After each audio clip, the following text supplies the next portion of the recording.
doxology. You guys awake? All right, we're close, huh? Okay, home stretch. Stay awake. Here we go. Good to see you guys. Grab a Bible. You got a Bible, and turn to Matthew chapter 4 today. Matthew chapter 4 today, page 658 in the Bibles that look like this one. If you need a Bible and want to borrow one or keep one, that's why we put those there. We're going to anchor today in Matthew chapter 4. So go ahead, and I'll meet you there in just a second as we head into day 29. Week number 5 of something we've called the 40-day lab. And if you're just joining us today, here's the whole idea behind the series. We've said all the way along, most of us treat our relationship with God a lot the same way we treat biology. If you ever had a biology class or anatomy and physiology class. Last several weeks, I've talked about organic chemistry. The organic chemistry lobby has started to email me saying, hey, pick on somebody else, not just us. We're not the only ones. So whichever of those classes, if you've ever had them, the whole idea is you go in and you listen to an expert lecture and you assume that what they're telling you is true and may apply to your life someday, perhaps in the career that you might choose at some point. So you pay attention, but the most imminent thing you got to pay attention to most of the time is the final exam that's coming at the end of the class. So you pay attention, store away information, but a lot of times you struggle to ever translate between what you hear in the lecture and what you live in everyday life. And in fact, most of the time, you really don't expect that it's going to translate outside of the classroom. What we've said is our relationship with God tends to be a lot like that, and that's not a new thing. That goes all the way back to the very beginning in the story of the people of God. God had this tendency at critical times all throughout the story of the people of God to make these big promises to them.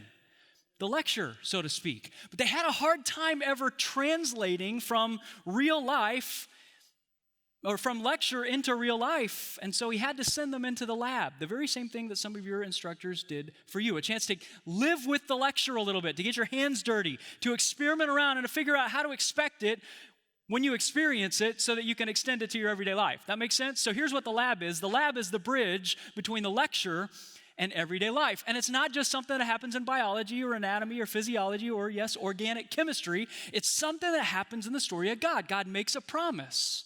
The people struggle to ever translate the lecture to everyday life, and so he sends a representative, sometimes a group of representatives, into the lab for 40 days and 40 nights to live in a controlled environment, to get their hands dirty around the promise so that they can learn to experience it every single day and express it to the people that they lead. They want to live into it and also lead other people towards it in their everyday life wherever they live. And the promise of God is always the presence of God and everything that brings, the hope that it brings, provision that it brings, the peace that it brings, the rest that it brings when you find yourself permanently in the presence of God. That's the promise that God extends to his people, and yet we have a hard time ever taking it outside of the classroom and into everyday life. So God invites some people to live in the lab so they can live it and then lead through it. So far, we've talked about Noah. We talked about Moses. We talked about a group of the people of Israel. They're on the front porch of the promised land. Last week, we talked about Elijah, and today, we're going to follow the story of Jesus himself as he walks into the 40-day lab. But before I can tell you about the story of Jesus, I got to tell you a story about me. It's actually a funny story, or barely funny. It almost was not funny at all. So it started back the summer after my freshman year. I got a job working at a church, leading worship at a church the summer after my freshman year at Oklahoma State. And that meant that I got to live in Stillwater over the summer. So I don't know if you're familiar with Stillwater, if you've ever traveled to Stillwater, Oklahoma. It's an incredible town. It's a great place to live as long as the students are in town. When the students are there, like the whole town's built around the university, it's hopping, it's fun, there's always stuff to do, it's exciting, it's a great place to live. During the summer is a totally different story. Like there's nothing to do in Stillwater, Oklahoma during the summer. So I decided my summer there, I'd get my pilot's license over the summer. So sure enough, I took flying lessons all summer long. At the very end of the summer, I took my final check ride, and I actually got my pilot's license the summer after my freshman year in college.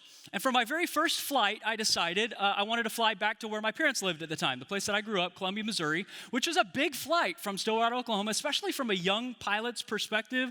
You needed a couple of legs. You didn't have enough fuel to make it all the way there, so you had to stop, and you had to figure all of that out. But I spent a lot of time plotting my course, figuring out where I needed to stop along the way and how much fuel I could carry and all of that stuff. I checked it by my instructor. He said, it all looked good. You're good to go. You're ready for this.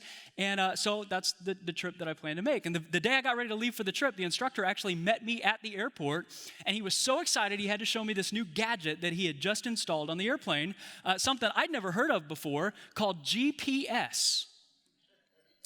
Right, so he just explained to me the whole idea with GPS. You plot in the coordinates of the place that you want to go, you set it, forget it, it'll take you there.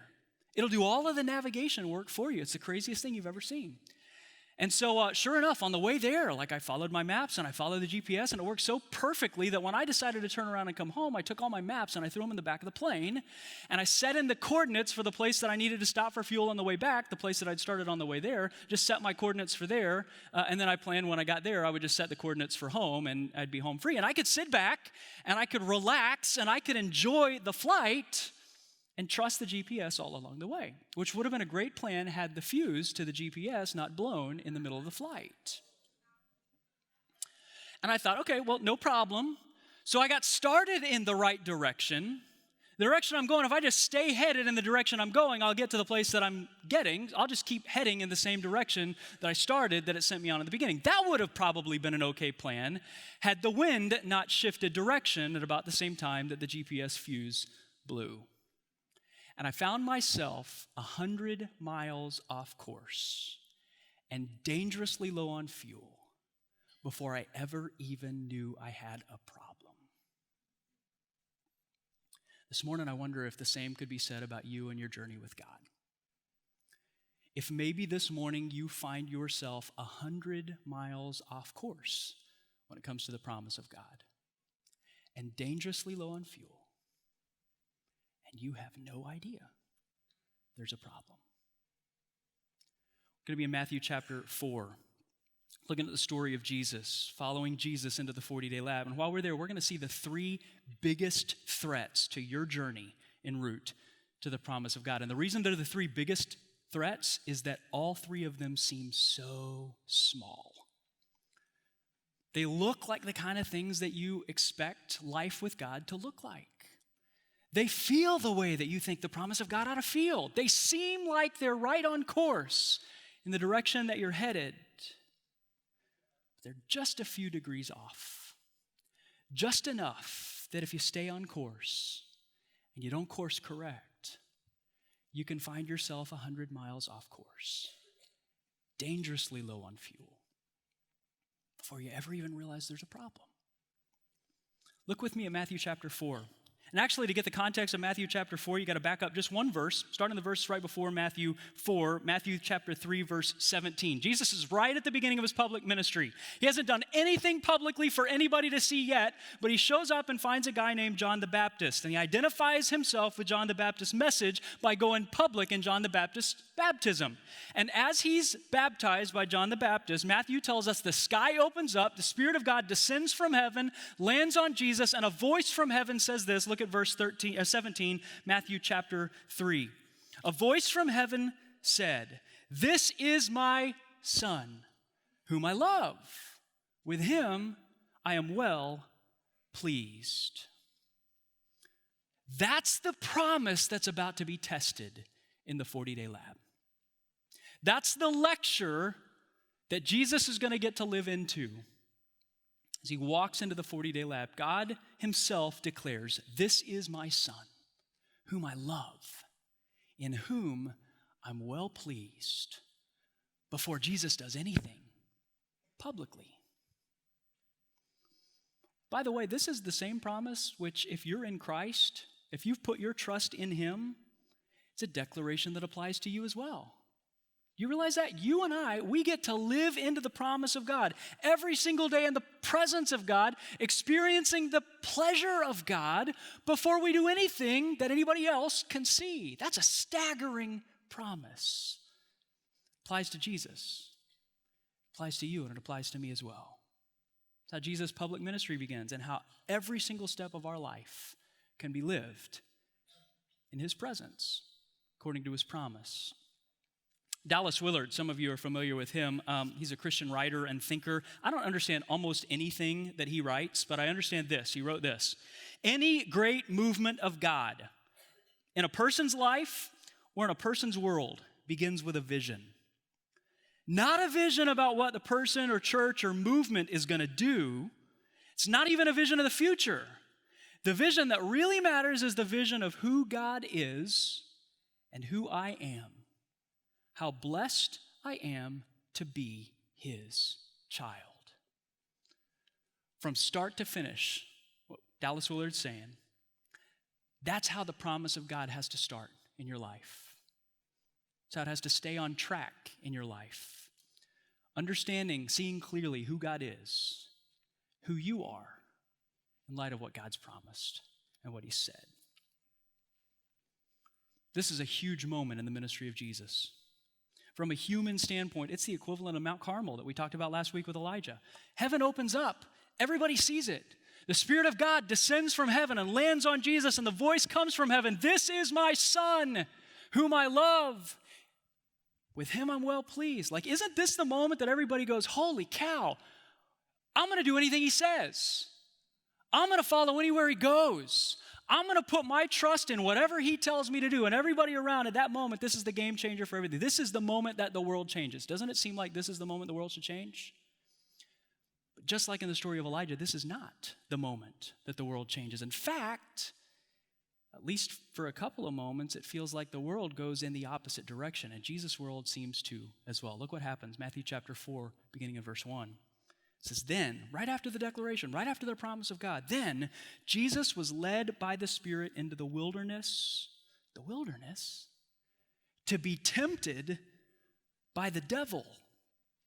The devil? This is not how this story is supposed to go, is it?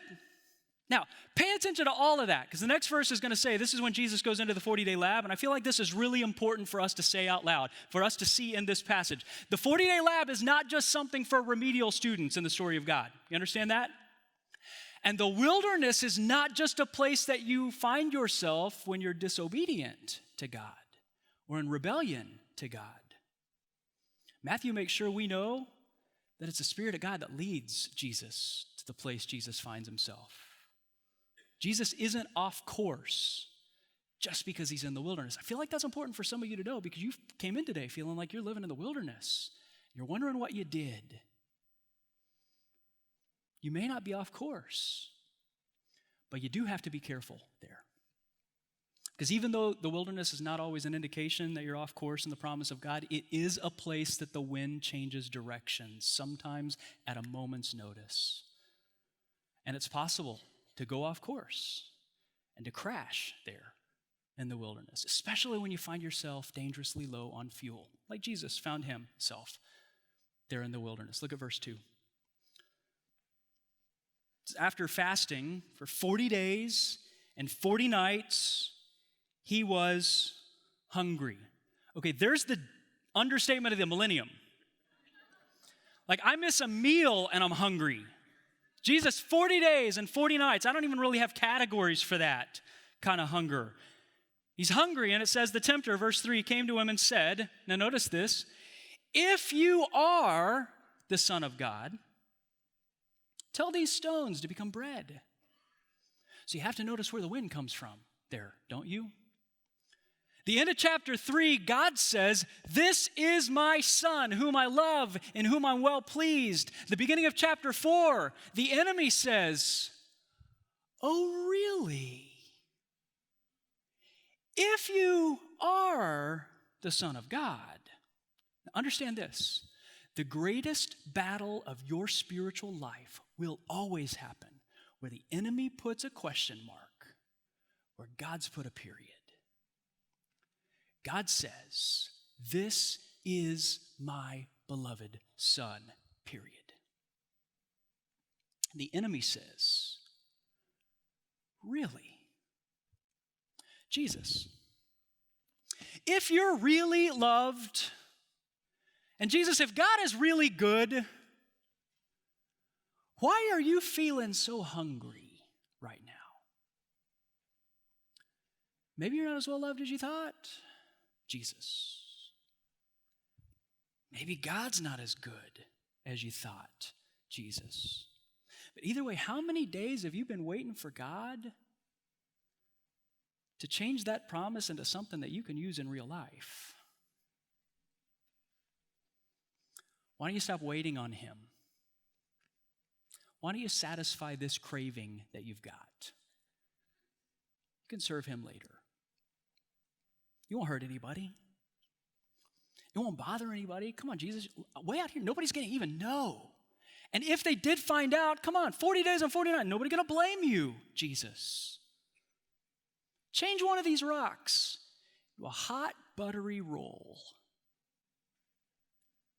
You'll feel better. Then you'll serve God better on the other side of it. After all, if you're the beloved Son of God, doesn't he want you to be happy?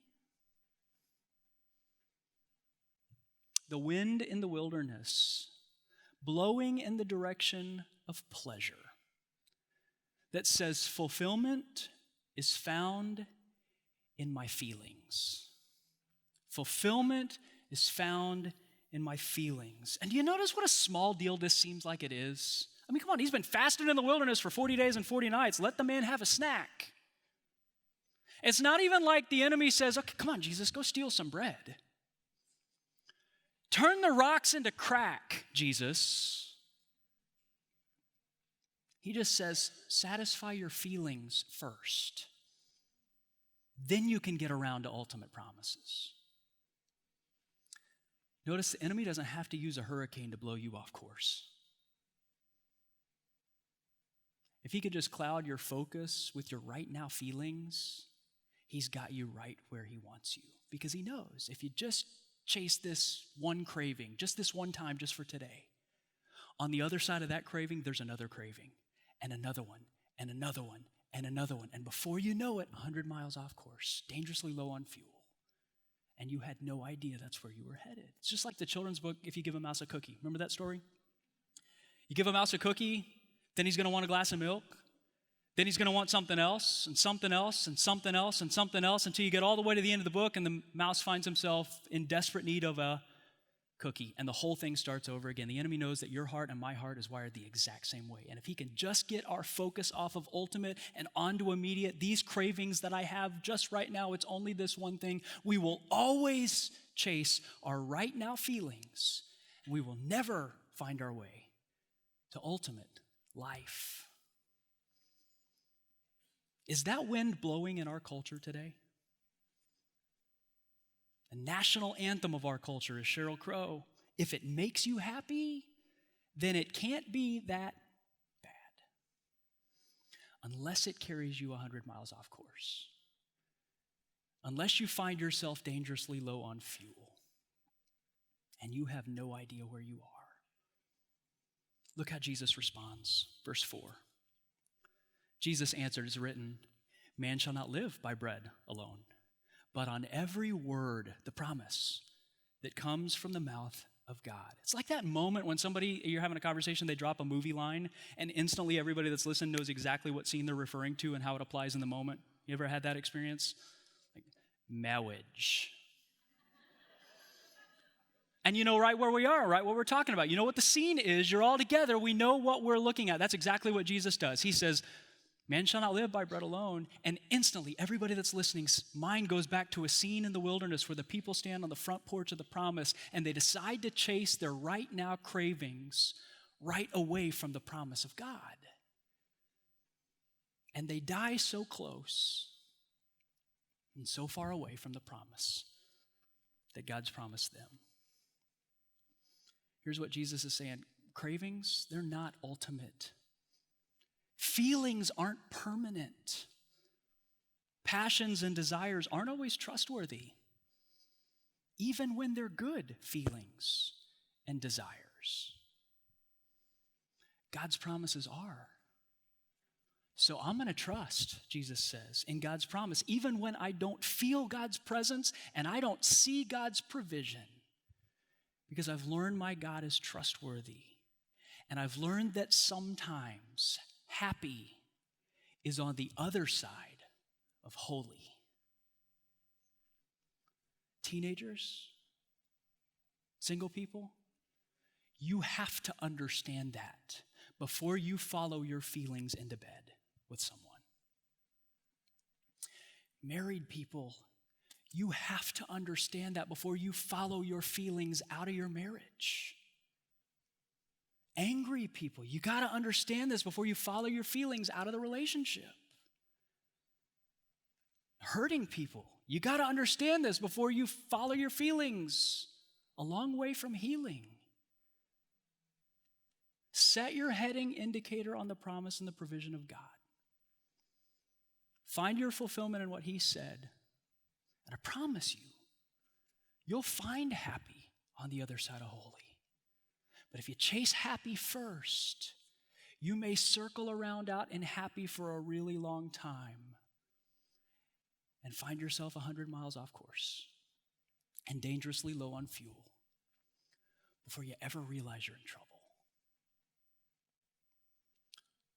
Keep reading Matthew chapter 4, beginning in verse 5. Then the devil took him to the holy city, had him stand on the highest point of the temple. If you are the Son of God, he said, throw yourself down. For it's written, he'll command his angels concerning you, and they will lift you up in their hands so that you will not strike your foot against the stone. The enemy says, okay, Jesus, you want to talk about promises. Jesus, open your Bible to Psalm chapter 91. I got a promise we can try out right here and now for everybody to see. See, you got to understand Jerusalem. If you've ever been to Israel, Jerusalem is built on a hill. And at the very top of the hill is the temple. It's the highest point. So the highest point on the highest point of the area is the highest point on the temple. And the enemy takes Jesus up there. Now, Jerusalem is like the center of economy and the center of government and the center of faith for all of the people that live around. So just imagine a place like a combination between New York City and Washington, D.C., and maybe Dallas-Fort Worth. Go to the highest place in that place with all of the people walking around, making decisions, living life underneath you. Go to the highest place there, and the enemy says, hey, look at all of those people, Jesus. Look at where they're going. Look at how they're living. Let's do a Bible study on the promises of God. Psalm 91, that's about you, isn't it, Jesus? That's a promise for you someday. What day could be better than today? Throw yourself off the highest point. If that promise is true, God will send angels to grab you in front of all of these people. See, all of these people, you're the Son of God. You're the Messiah of God, right? Is that true? So God knows who you are somewhere far away. God's declared something that's true of you somewhere far away. None of those people have any idea who you are, Jesus. Don't you think they should?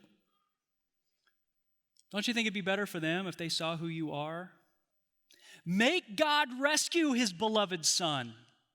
Then you'll prove that his promise is true, and the whole world will notice you and accept you and listen to you.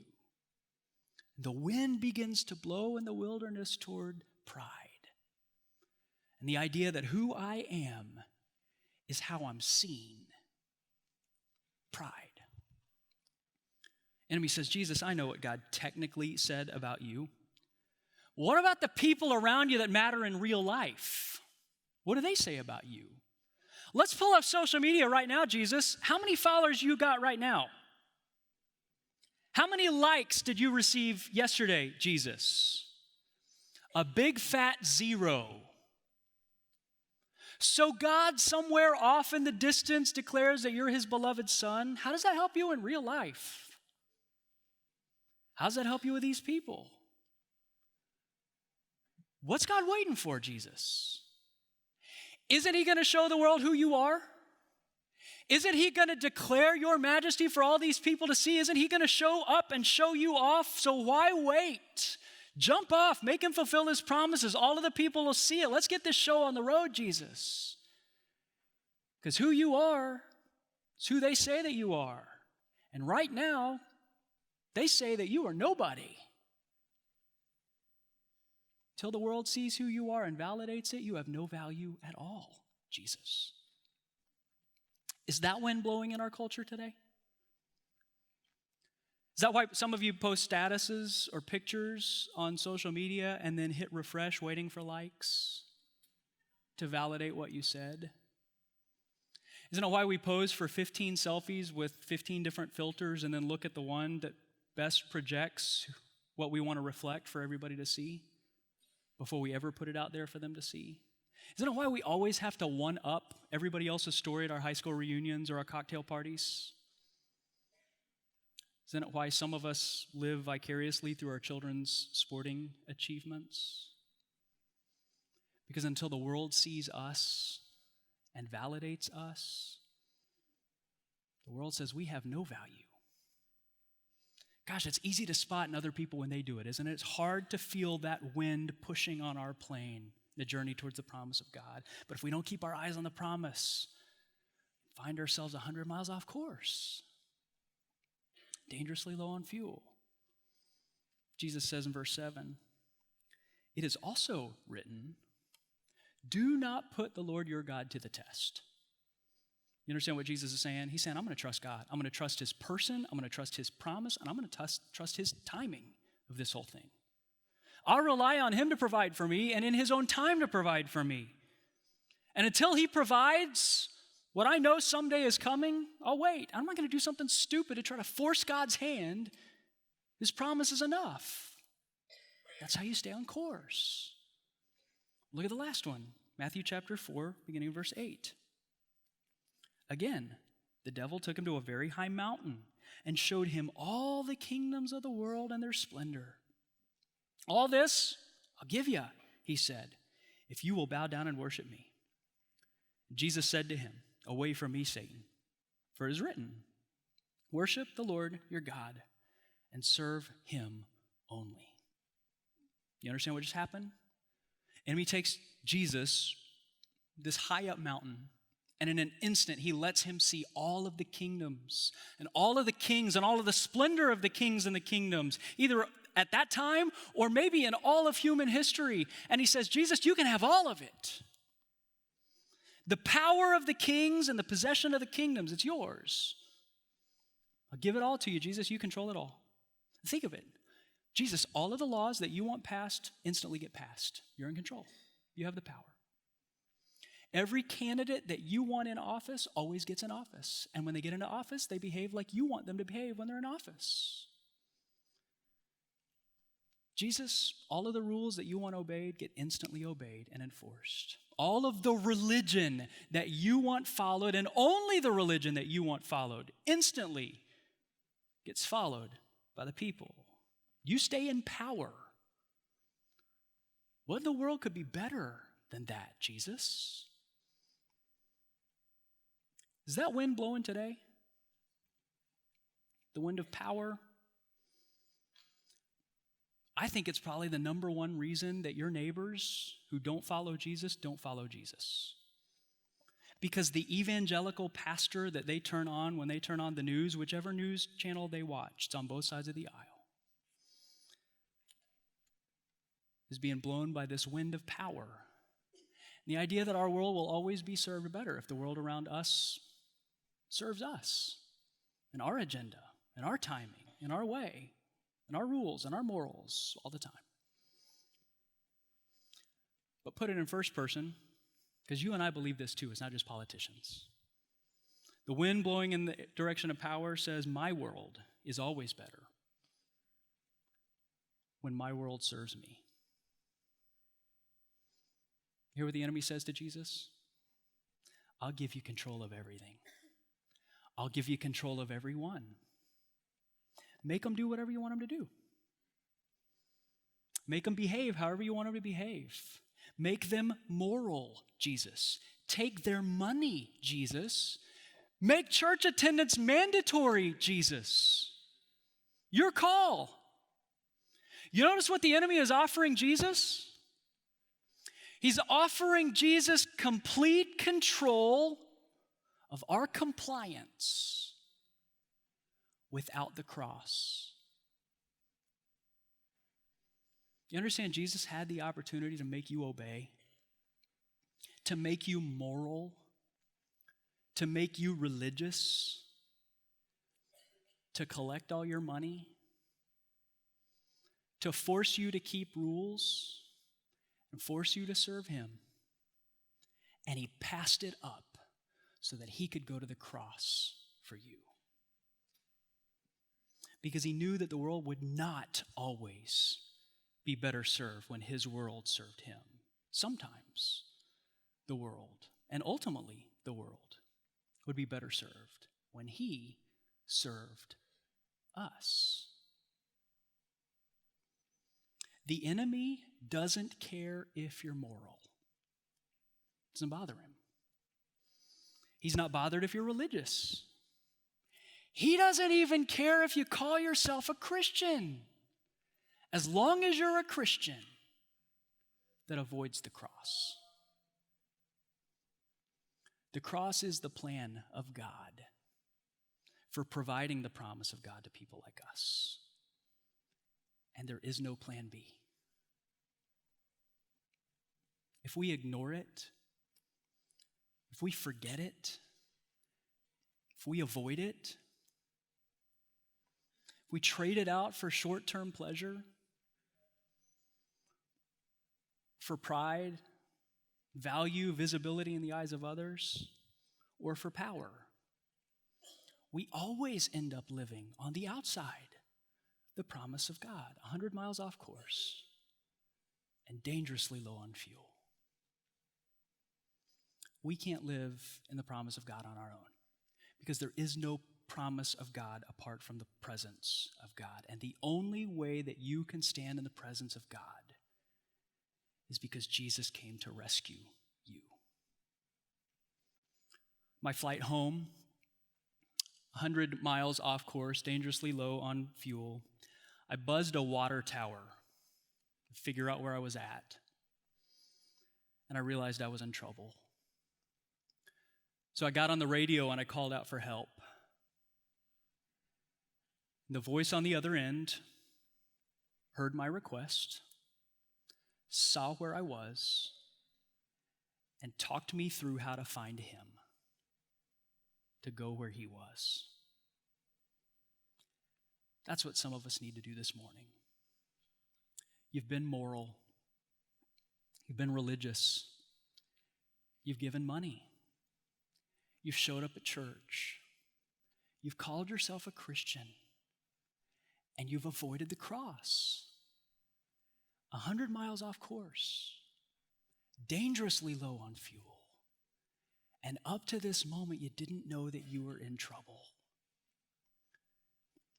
You need a rescue. And the good news of the story of God is that he sent one. God himself came in flesh to the place that we were. And he didn't just tell us how to try harder or do better. He took over the plane. He took the crash we deserved to give us the life that he earned. And he offers us rescue as a gift that costs us absolutely nothing. And if up to this point, you've kept Christianity and avoided the cross, today you can find rescue. Would you pray with me? If that's you this morning, you realize that you've never put your trust in Jesus, right where you sit, in your own words that might sound something like this, you can tell God, God, I thought I was on a journey with you toward your promise, but I decided to go there without you. And I've gotten off path. This morning I realized that I need a rescue. And I believe that you sent one in the person of Jesus, who came to the earth and died on a cross and rose from the dead. And he offers me life. Life with you and life forever. And this morning I'm taking the gift of his forgiveness and the hope that he offers to be right with you and to live in your presence and to walk through life forever and ever with your pleasure as a child of God.